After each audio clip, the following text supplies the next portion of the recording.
Okay, so today we are going to take some buckets up the hill, and then me and Lance are going for a ride to the road to pick up some gas and propane and some big barrels. And this is what we shoveled yesterday, like this big crevice, and and shoveled like 4 feet of snow off the wood piles, and like this wood pile too, those wood piles over there, and that one, and we did it was like a Mario Kart party, and we got it done. It's really good. But now we're just gonna get our snowshoes on.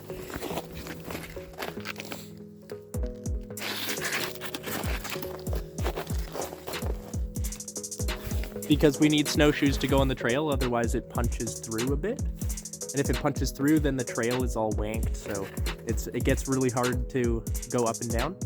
So we wear snowshoes until it's just so mushy that it doesn't even matter. So let's go get our buckets on and we'll hit the trail. So here are our stacks of 20 buckets strapped to backpacks. So we put the backpacks on. Then we go all the way up the hill, which is like 1 kilometer long. And then we drop them off at the stations, and we're starting at the top. We got the top one done. We got my route almost done. Then there's another one, and then there's another section over there that we're going to do after. But first we're going to do buckets and then lids on the right-hand side. And yeah, it's a good workout. Go. This is how we put the buckets on. Step 1, you gotta want it. Oh. Step 2, you got it. And it only, how much do you think it weighs? A lot. A lot? Oh, 80 pounds. No. Yeah, I don't know. It's it doesn't feel that bad when you pack them right, but if you pack them wonky and they're wobbling and getting all sideways, then it feels like 100 pounds. Yeah, but I think it's more like less than 20 pounds, like 16 pounds. Right. Okay, we're taking buckets up the hill.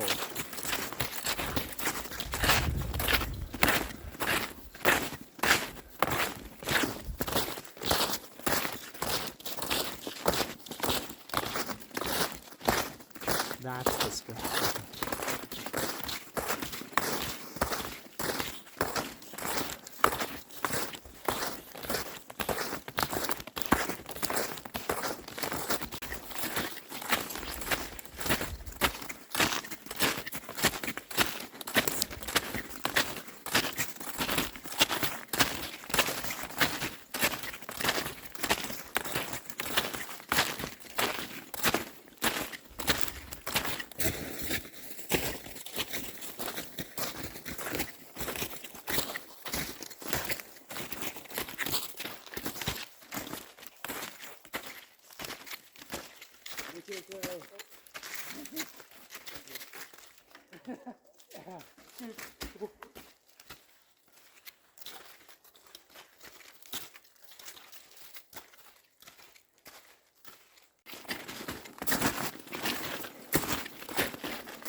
Oh, my bucket is getting stuck on the sap line.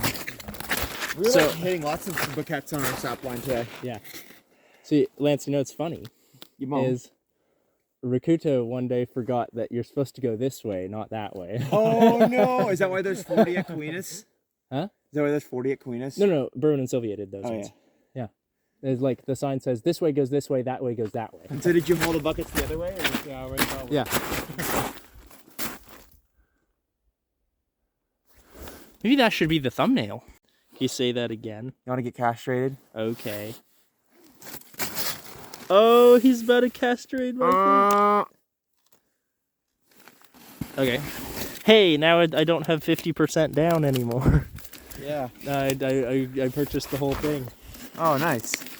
I thought you only put a 50% down payment on that. Yeah. On that coat. 50% down. 50% down, 50% waterfowl. Yeah. Limited pulu. Limited pulu. Yeah, limited access to the pulu. I ate 6 hours cream and onion.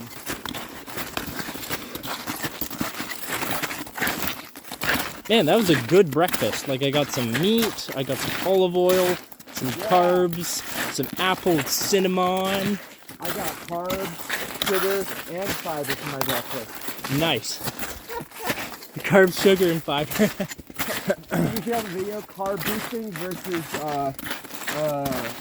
protein boosting, and then it's like off side by side. Okay. We got breakfast to appeal to people with YouTube-based eating disorders. You know? YouTube-based eating disorders? YouTube-based eating disorders. Oh, like they just like to eat for views? Well, people that just like follow whatever dietary trend is on YouTube, you know? Oh, okay, yeah.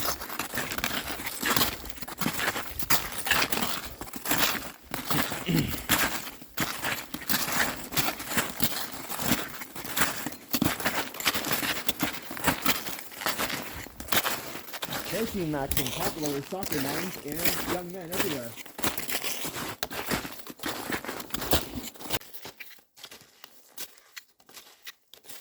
I need to catch up.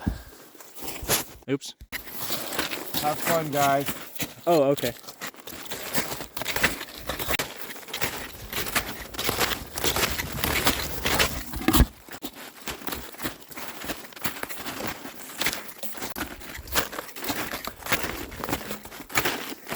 Okay, we made it to the place where we're dumping off the buckets. Okay. So far there's only 20 here. We just want to kind of take them off and then take the backpacks off, take the bungee cords off, and then put them on a kind of like 45-degree angle.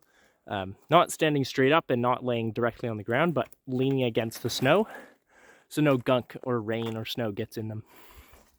Yeah, some days you feel more tired than other days.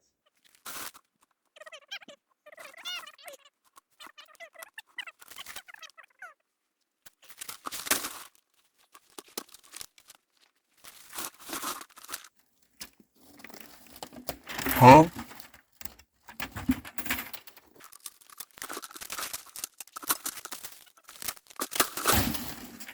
How many? We have 60 here. Make that 80. 80.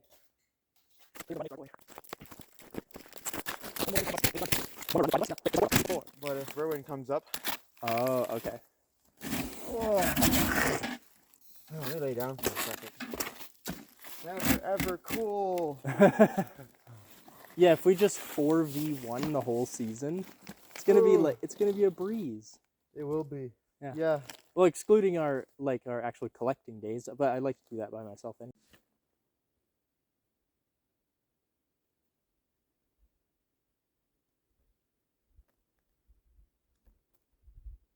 Yeah. Because reindeer are bougie, right? So people want like 5K American for a reindeer.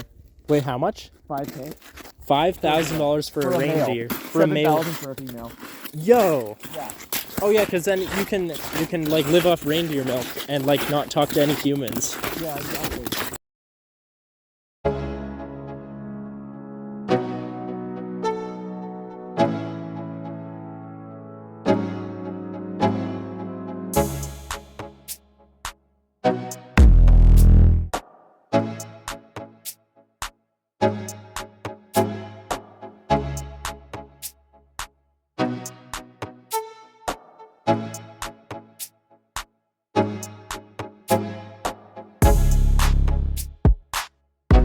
I'd like to mention the permaculture garden and the giant pine tree orchard that exists in the reindeer pen. Yeah. If I had my own property, I would do it like self-sufficient homestead. Yeah. Because then you can use money to set yourself up to not need money. And then you use the homestead to like continue not needing money and then have infinite free money. Yeah. Oh yeah, that's the whole point of having the reindeer in the Birch and the greenhouse. Yeah. And the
this is how you go up into the sugar shack.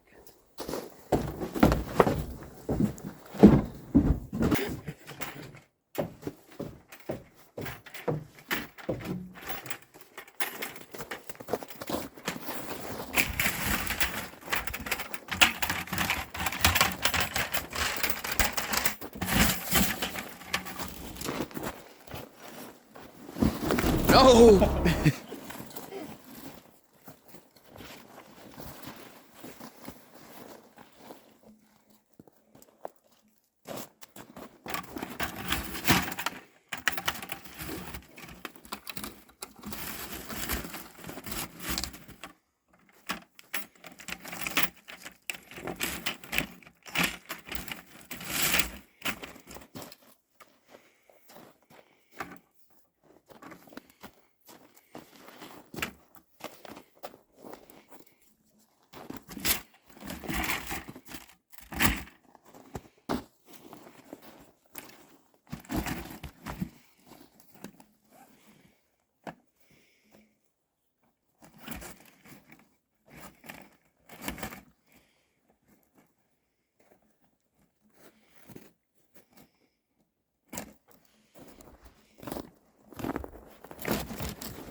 Jazz hands.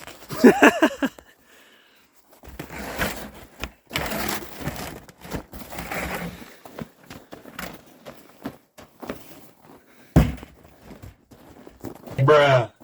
Okay, so me and Lance went to the road on the snow machines. We picked up the gas and some propane. And now we're just going to go up the hill for another bucket run and then maybe do some bucket fixing because the buckets are old. They've been getting brittle over the past 15, 20 years. And so we need to do some fixing. But yeah, so we're just going to do some more work and then that's it.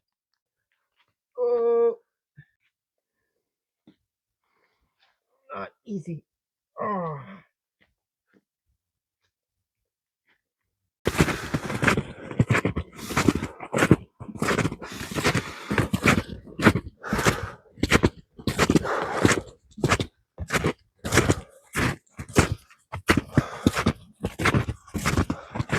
Okay, so I made it to this part of the bucket line. It's on the other side of the tubing line. And I just dropped off my 20 buckets. And I have something, a little tiny weird thing I want to show you. So if you're ever walking through the bush in the winter and you find one of these dried mushrooms, then it is most likely dried from a squirrel. Like squirrels pick the mushrooms in the fall and then they store them and they dry them for the winter. And mushrooms are one of the foods that they stockpile. They also stockpile, people have found like baby birds in the nest and nuts and seeds and mainly spruce seeds in the boreal forest. But this is one of the mushrooms. I don't know what type of mushroom this is. It's kind of gross, but I found a whole lot of them in my wall tent when I swept it out because there's a squirrel that lives in there every winter and then they shoot it and then. So I have a little bit of a sore throat and I heard that if you pick the pitch off of a spruce tree, a spruce pitch is used as a lot of different things in the north. But if you kind of melt it in your mouth and then let it go down your throat, then it should help your sore throat. Because you can get a cut, and if you just melt the spruce pitch in your mouth a bit and then put it on your cut, it'll like remove the infection. Like it really works. It's one of those hidden gems of the north. There's a lot of different wild plants and mushrooms and different kind of things in the wilderness that can really help you. For example, when white people came to the north a long time ago, they came and they got scurvy in the winter because they didn't know that spruce, like the spruce needles, I just fell in the snow. They didn't know that the spruce needles are so jam-packed with vitamin C and they died. If only they knew that there's so much vitamin C in the spruce and in the rose hips, they could have survived. So if you're like a wilderness person, if you go hiking a lot, it's good to know at least a little general understanding of what could help you if things go wrong, to work with what you've got in the wilderness rather than just depending on your gear. And I'm an avid survivalist, so I know all about that stuff. But people don't listen to me too much because I'm young, and they think, oh, no, you have to be old in order to be wise. That's not true. But anyway, so so far we got 60 buckets up at this route, and this here I'll draw a little diagram in the snow of where everything is up on the hill, because I think Berwin is kind of busy this season. I would like him to do a little bit of a commentary about things, but he has a lot of extra stuff to do this year, so I'll just do as much talking as I can. So when you come up Birch Hill, there's the long trail, and then there is the fork. That one goes up to there, and then this one goes up to here, and goes to first the one on the right goes to all of the bucket roots that look like this. Each root has 200 trees, and then on the left hand side of it is the entire tubing area, and the tubing thing goes up to about there. And then all of here are trees that are connected to tubes that we're going to connect once the sap is just about to run. But also a new route that branches off from about at the beginning of the tubing section goes up to there, and it is more new bucket roots of about 200 trees as well. But this looks a little bit more like this. But some of the bottom ones have been retired because after a whole bunch of years of tapping birch trees, because it's been like 20 years since they started, then the birch trees get enough holes in it that it could be not good for the tree. So what they do is, like, just before it starts to be bad for the tree, then they retire that root, sometimes permanently, sometimes just for a couple years, like 7 years or so. It's a really cool operation. I just haven't been feeling too well. Like, my throat has been a bit bad, so I haven't been discussing the whole birch season as much. But hopefully I'll be making better videos soon, and I just found a better way to structure the videos. So I'll be doing it that way starting tomorrow. So stay tuned and subscribe, and thank you for watching. And like the video, even if you don't want to, because the likes really help the channel grow. And yeah, I know these videos are a little bit like kind of bumwanked, but they'll be getting better soon once I start to like really understand of how I want the videos to be, and once we actually get started doing interesting stuff. So yeah, I'll see ya in the next one. Okay, so Lance got up the hill.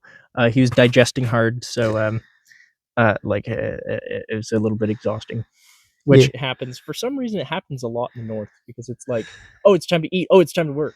Yeah, exactly. Yeah, you're out on a snow machine and you're huffing gas and it's cold and you're lifting stuff, and you get inside after doing all that and it's like, oh, it's food time. And I could put down 3 bowls of soup, but can I haul those 3 bowls up the hill? I don't know. It's a bit of a challenge, right? Oh, those 3 bowls up the hill. Yeah.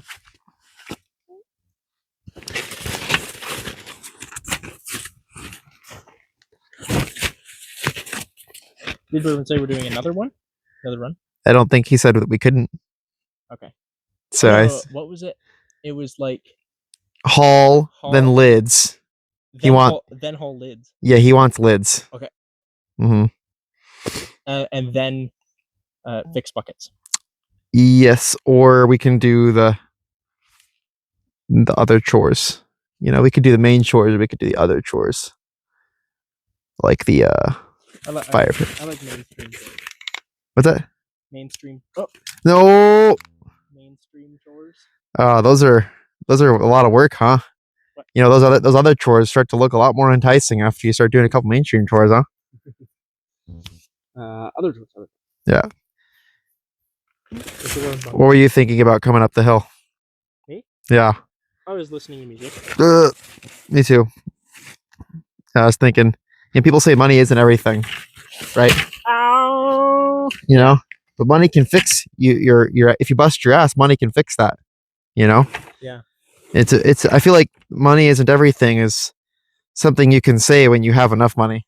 But if you don't have any money, then all of a sudden it is everything. I know, yeah. And then if you have too much money, then of course it's not everything because you already have enough money where it doesn't really make any difference.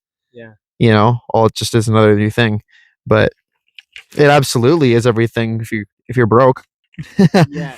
Everything revolves around it. You buy your food with it, you buy parts for your cars with it, you buy stuff to fix your house with it. Yeah, it's absolutely everything. It's like money used to be not everything, and now it kind of has to be it is now because you need money to survive. Yeah, prioritizing certain things like culture and all those types of things, at the expense of money is a belief and a luxury that's not afforded to people these days. It just isn't. I mean, an old Toyota truck goes for like what, 15 grand these days for a 90s one. They cost the same as like the 2015 ones. It's bullshit. You can, it's amazing. Yeah. I mean, so yeah, of course money is not everything. So like, you can't just have a simple, reliable car like you used to. You have to have all the new stuff, but the new stuff costs more to maintain. That's what you don't see at the, at the, at the lot price. So, Fireweed the goat just had babies, and she had one, and then 6 hours later she had another. No. She had one, and then overnight she had another one. And then 6 hours after that, there was a third. So the one that happened in the middle is named Plug. Let's go take a look at them. Little babies. Oh, they're so good. But we're not supposed to touch them until they've had a bit of mum time. There's a good little baby right there. It looks like a gremlin. Maybe we'll name him Gremlin. And this is Fireweed. She's a good girl. And there's another baby. Where's the third baby? I don't see any third baby. This is Oompa Loompa. She's a good girl. Babies. Oh, I see the third one. She's hiding in the corner. You can't see her. Maybe we should turn the flash on. There you go. There's Fireweed. There's one baby. There's another baby, and there's another baby. Oh. So cute. Yeah. And we have no Clarabella, so I'm finding eggs laid randomly because the goats don't know. She's budding me. You don't? Oh yeah, Barbaloot is. She loves attention. Well, and she doesn't know what's going on. She's like, nobody loves me anymore. I thought her name was Oompa Loompa. Her name is Barbaloot. Oh. I gotta wait here until he crows. Black chicken. This black chicken is as old as Stinky is. She I thought was gonna die earlier. She looked like that, and then she came back. So who knows? Letitia died. We got a rooster out there. Yeah, rooster's free range. He's a mofo. A mofo? Look at him. He's so pretty. Pick him up and love him as much as you can because I want him to be a friendly. Yep. You just gotta know the strap. You broke it. Oh my gosh. And then you have to love him very nicely, so he's nice. Yeah, because you're right. And he had 5 brothers, and I killed them all because I didn't want roosters. And he was the last one to turn into a rooster. You were the last to mature, so we kept you. Fluffy feet for the cold. Special toenails, one black, one white, and then small comb, small wattle. Oh, I like being a rooster. It's nice. And then if you go like this, it makes it look like he's mad, like a big lizard. Yeah. Wait, what's his name? He doesn't have a name? Not yet. Oh, we gotta find a name for him. Hobgoblin. Hobgoblin. Sure. Hob for short. Yeah. Yeah. And then the other rooster needs to be named Shaw. There's only Okay. one. Oh, okay. Hobbs and Shaw. Yeah, like a... I'm not having 2 roosters. Okay, That's smart. You can pause it. Yuki, it's fine. The dogs are looking up. The dogs are looking up at the raven in the tree.